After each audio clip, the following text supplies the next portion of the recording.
miss na mismo na sila. Ang sakripisyo mo ay para sa pamilya. Wala ka ng pake kahit ang layo milya-milya. Iniisip mo kasi kinabukasan lang nila. Mas pinili mong maghirap ka na lang ng mag-isa. Di na baling mahulila basta ang mahalaga. Guminhawa ka nilang buhay kahit na wala ka na. Sa kanilang tabi ang pag-iyak na lang gabi-gabi. Pang paggaan mo sa bigot ng kalooban mong api. Sa Pinas kasi ang sahod mo ulang-ulang naman. Kaya ang pag-aabroad na lang huli mong paraan.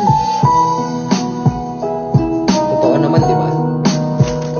Kung sapat lang yung sahod sa Pilipinas, hindi na kailangan mag-abroad ng mga Pilipino.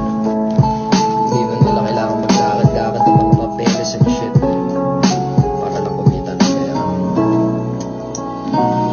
Panibagong araw na naman papasok sa trabaho. Kahit nakakapagod na binabaliwala mo, kailangan may mapadala kasi kahit papalo pag wala kasi tingin sa'yo